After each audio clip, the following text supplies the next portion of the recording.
record. We are recording.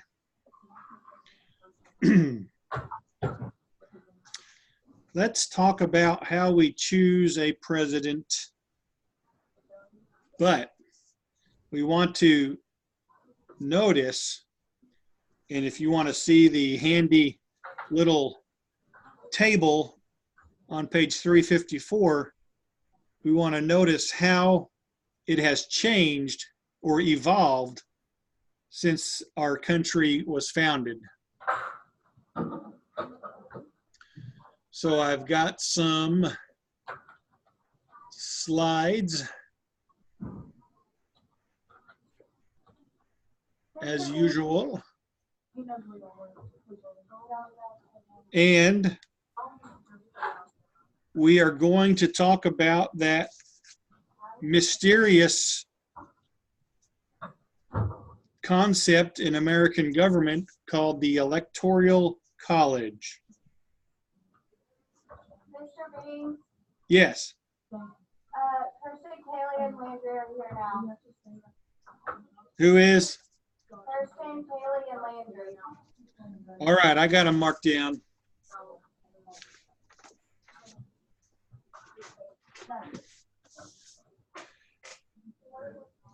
Now, has anyone ever heard someone declare that it doesn't matter if I vote or not, my vote will not count because of the Electoral College? Yeah. Okay.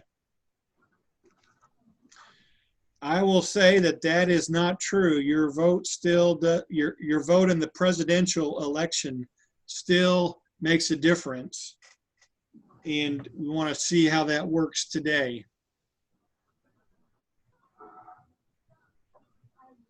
So,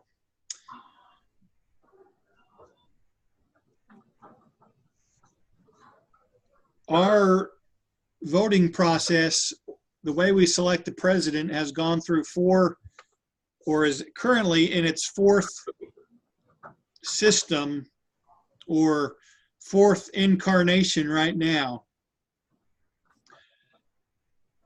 Now, each system includes the Electoral College, but there's been some changes and some tweaks, and it's not exactly the same as it was in 1788. But first, what is the Electoral College? And I think it's good to think of it as we have here on the slide. It is a compromise, and we have already discussed and read about several compromises during the Constitutional Convention because there was opposing sides to how we should set up our government.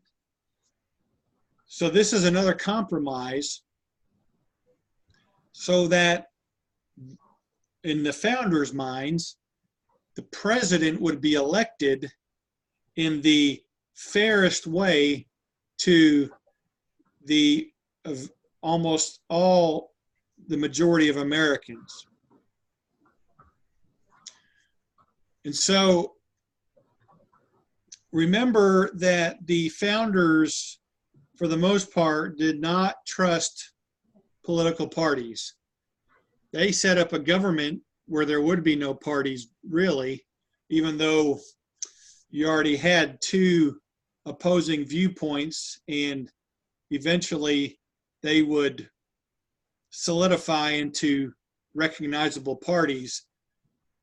But for the most part, the founders had a distrust for parties, and this compromise for the Electoral College was in part to have a safeguard against a party becoming dominant. So the Electoral College is pretty simple. It's a lot simpler the way it started out than it is now. But there was 13 colonies, and what the Electoral College did was simply give each state one elector So there's 13 electors total. And these electors are selected by each state legislature. So it's not, the electors are not, they were not picked by the population of the state. They were not picked by the citizens. Rather, the electors to the national presidential election were picked by the state governments, the state legislatures. So you can see already there that, remember, the founders were very, very scared of a democracy, a pure democracy, where the people picked. They were afraid that it would become a mobocracy. And so the people could pick their state legislatures. God bless you.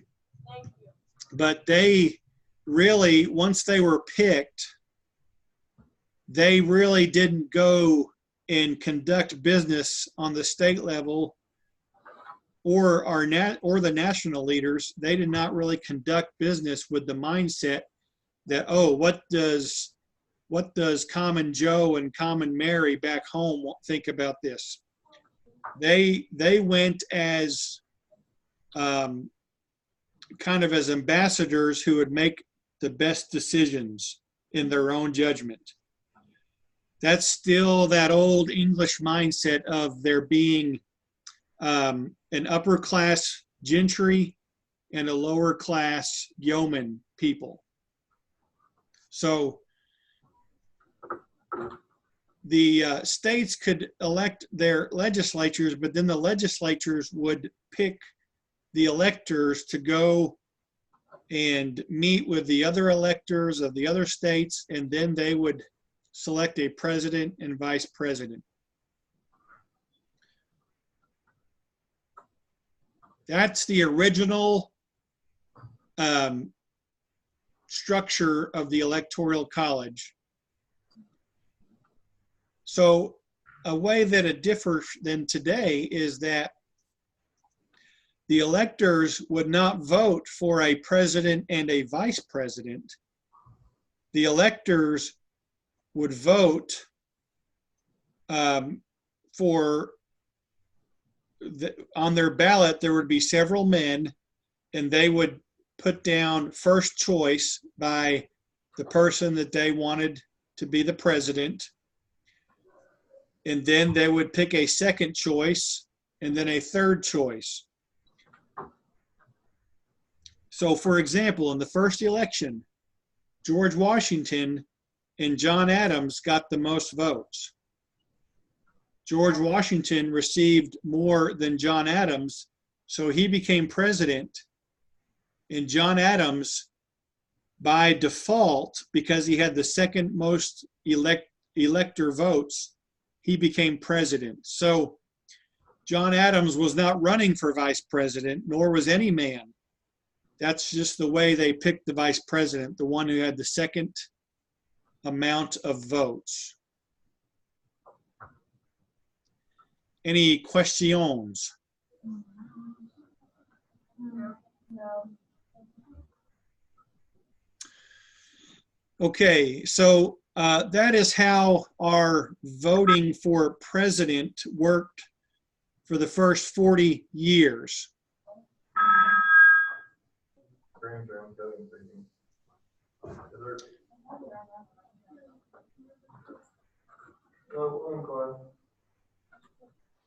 Somebody say something?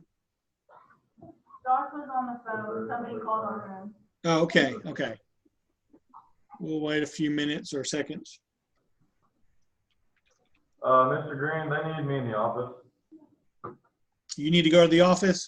Yes, sir. Okay, I'll be back in a minute. this will be recorded. It's being recorded. Thank you. Yeah. So here we see Alexander Hamilton giving the rationale for a electoral college. It was established as a compromise between election for the president by Congress and election by popular vote. Electoral college is not in the Constitution, the actual words electoral college. Article 2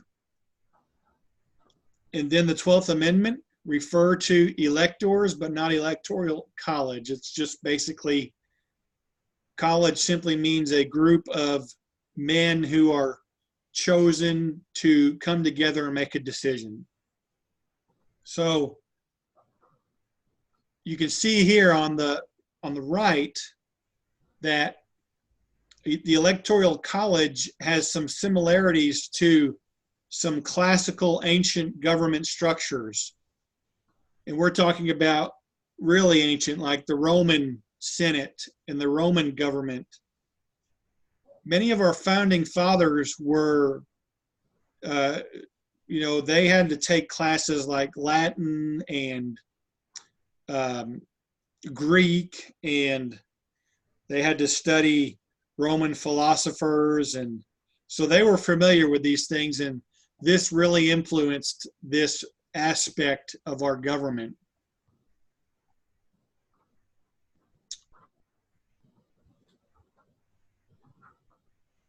So again, they were afraid of a direct democracy.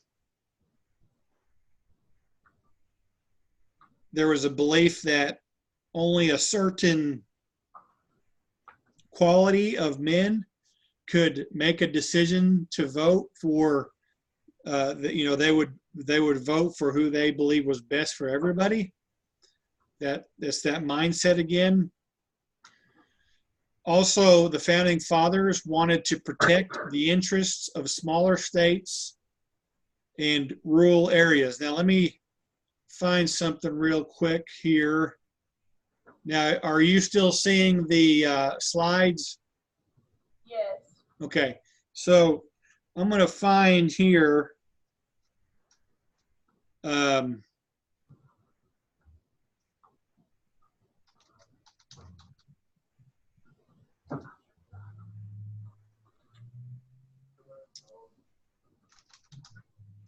the 2016 election and show you what we're talking about here.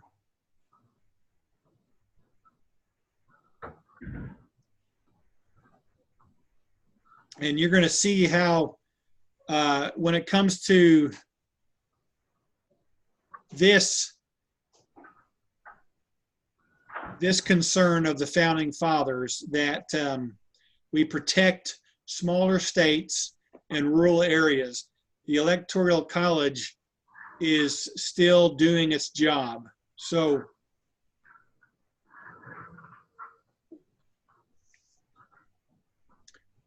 now do you see the map with the red and blue? Okay, so this is the 2016 election. And what the red means is these are all the counties that Trump won, all the red. Clinton, and I'm sorry, Trump also won these light blue. These were basically Democratic areas that went for Trump. Clinton, she's all the blue here, as well as this pink. These are Republican areas that won for Clinton, but you can see that, and this is basically how it's looked the last few elections with Bush versus Gore and Obama versus Romney and McCain. Because if you are familiar with, at least if you remember Hillary versus Trump, Hillary had more popular votes. She had over 2 million more votes by citizens, which would represent all of the people in the blue and the pink. So what that means is there's more people living in these areas than all the people here in the red. So Trump had about 2.5 million less people vote for him.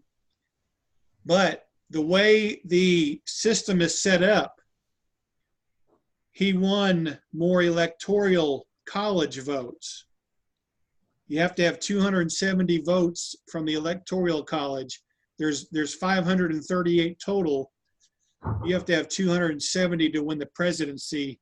So he won that vote, which whoever wins the electoral college becomes president. Now you might be thinking, well, that does mean that my vote doesn't count. But what you have to remember is, because there's roughly the same amount of people, and you can just see how it kind of just goes around the edges of the United States with a few spots in the middle.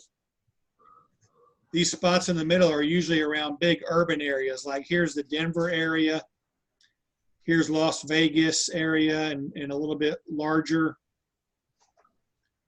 This is, see you, sweetie. This would be here, Austin, Texas, down through San Antonio and Houston. This is the Dallas area. So you can see along the East Coast and West Coast, and then big urban areas, it's about the same amount of people. Up here, Chicago, the same amount of people as all the people living in small town America in the middle. And so this is what the founders had envisioned, that there would be if we went by popular vote every time, it would probably be these outer Democratic areas controlling our executive branch every 4 years. So now, lest you think that your vote doesn't count, there's only been 4 elections where the popular vote was more than the electoral college. So that has caused controversy. 2 of them have been in, almost your lifetime. The first Bush-Gore election of 2000, Gore actually had more popular votes. And then, of course, Trump and Hillary. Before those 2, there was only 2 before that. So there has been quite a bit of controversy the last 10, 15 years about, is the Electoral College no longer valid? But I think we can see that it is valid, because it does make sure that the rural areas, the people who live in the rural agricultural areas, are not overcome by the big urban areas.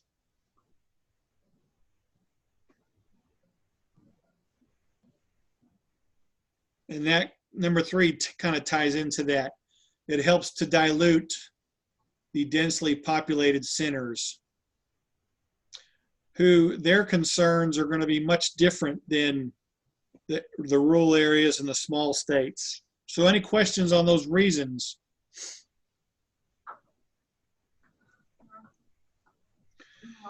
So make sure you take a look at that table on page 354, and you can kind of see the evolution of it. This is how it works today, right here. We have 538 electors, and it's the same number as how many representatives there are in the House and how many senators we have. They're not the same people. They're different people. And these electors are chosen by political parties in each state. So Oklahoma, we have 5 representatives and we have 2 senators. So that means we have 7 electors.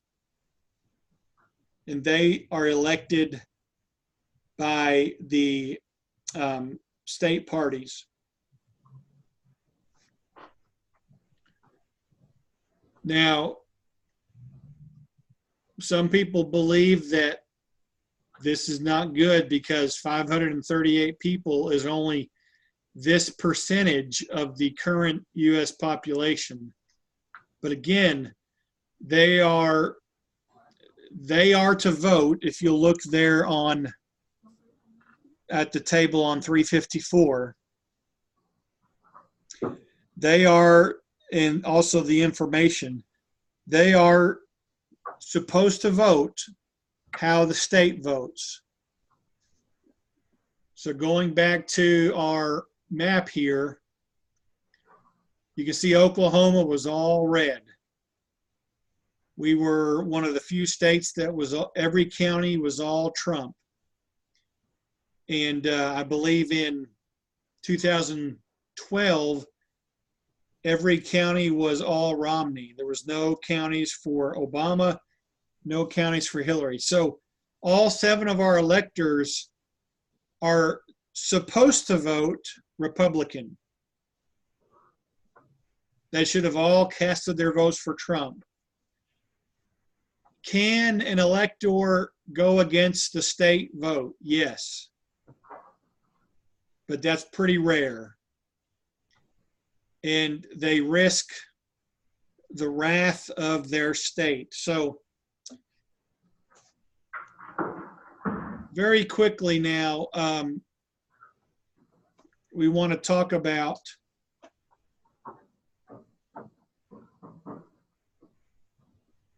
part of chapter 13.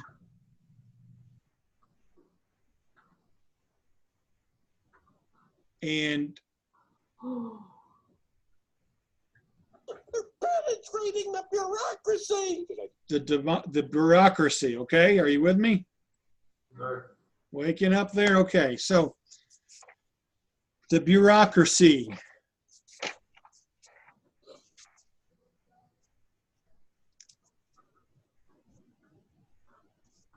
You will hear the federal government referred to as the federal bureaucracy.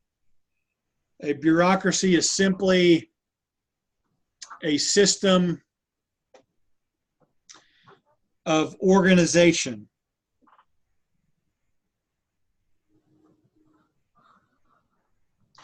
And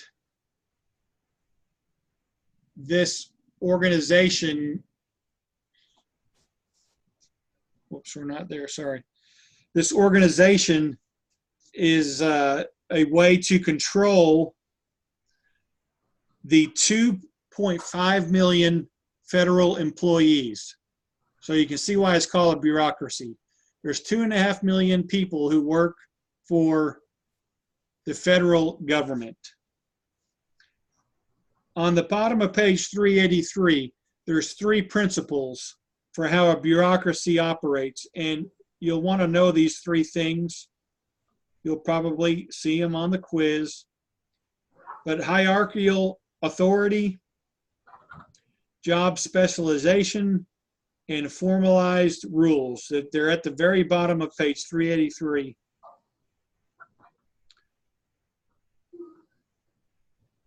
The hierarchical authority simply deals with those who are at the very top, and they are the leaders. They are the bigwigs who basically call the shots for everybody underneath them. Job specialization is the duties of each position in each department, and they are filled with people who are going to be experts in their field. For example, you're not going to have farmers or people who come from an agricultural background in NASA. You're going to have scientists and engineers who are a part of NASA. So job specialization, and then formalized rules. That's the thing about bureaucracies, is they can become what would seem to be cold and indifferent to people because they operate by the rules. Matter of fact, that's what Bob Parr's boss was getting on to him about in The Incredibles. Somehow his clients were penetrating the bureaucracy. They were dodging all the rules and getting by all the guidelines. So that's how bureaucracies run. All right, lastly for today, so we can have a little bit of time to talk about the assignment. On page 386 and 387, if you look on page 386, right above the bold wording that says cabinet departments, you'll see that there are 5 forms of political, I'm sorry, 5 forms of how the federal bureaucracy is organized. Know those 5 things. There's cabinet departments. Then you have a couple of type of agencies. You have independent agencies, which NASA is an independent agency, and the post office is an independent agency. You have regulatory agencies like the EPA, the Environmental Protection Agency. They regulate things. You have government corporations, and then you have presidential commissions. So know those 5 forms of federal bureaucracy. And you can see on page 387, the very first form is the cabinet department, and we have 15 cabinets. Now, you don't have to know all 15 cabinets. That might be a bonus or something, but you need to know, and this is at the bottom of page 386, that the head of each cabinet makes up the president's cabinet. So like the Secretary of the Treasury is a cabinet member. The Secretary of the Department of Education is a member of the president's cabinet. So be familiar with those things. Any questions before we talk about our assignment, and then the executive branch is going to stick around for a little bit? No. Okay, so what I just need to tell you about this assignment, I'm glad that you picked out your leaders in the Senate and the House and your committees. Right now, you can just kind of relax, and maybe you'll want to start doing a little research on what your committee does. Those are actual committees that are in the actual Congress. Next week, I will have the specific, I told you that an individual has donated $50,000 to be used for a certain school. Now you got to remember, you guys are on a much smaller scale than the federal government. So $50,000 for a school to go specifically towards providing for the dietary needs of those who have dietary conditions. So I'm going to give, I'm going to send a copy to each committee. So tell me who the 2 were on the Senate committee again. Was it Kyla and Caden? No, Or Connor and Kyla? no, it was Connor and Hayden. Connor and Caden? Yes. Okay. So I will send you guys, because if you remember, we learned that an issue comes, someone wants to propose a bill or an issue, and it gets sent to the committee. So everybody knows about it. So now I'm going to send the specific issue to you guys. And then the 4 of you who are on the House committee, you'll get the same thing. And you all will start working on putting together a bill to present. For example, Connor and Caden will present their bill to the Senate separately, and then the House committee will present it to the House. Mary and Haley will be the presiding officers during those meetings. all of you who are on the Senate, for example, you will be able to ask questions of Connor and Caden and make recommendations.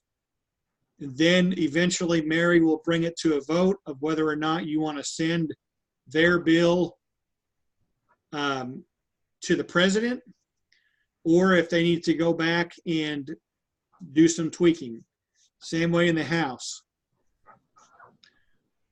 And then before it gets sent to President Spoon and her people, you guys will meet together, Senate and House, and see if the bills differ any, and maybe you'll have to form a joint committee of members from both to work on one bill. So, but anyway, we're going to work on this probably for the rest of the semester. So we're going to take our time each week and have fun with it, and we're not going to stress over it, right? Just going to learn how bills come to pass. So those of you who are in the Senate, except for, those of you who are in the Senate and the House, you can go. The 4 of you that are left in the executive office, if you'll just stay for a little bit. And we'll see you guys Monday.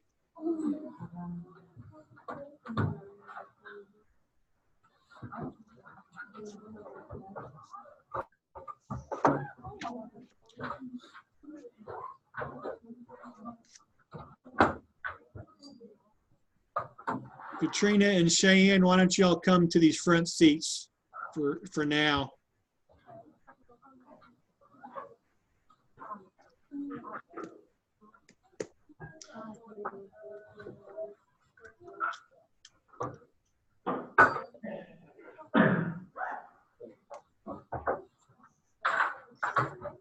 Okay, Katrina is on the left. And then Cheyenne, give us a wave. Katrina, Cheyenne, Josh, Haven, y'all wave. There you go.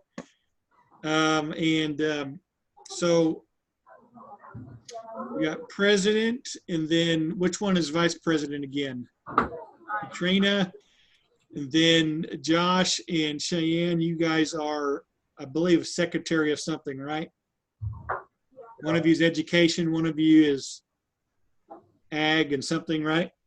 Yeah. Okay, so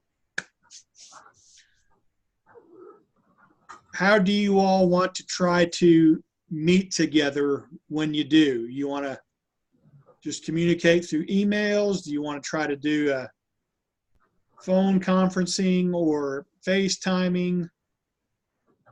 I think emails would be the best. Or like if we could text each other. Texting or email? Okay. So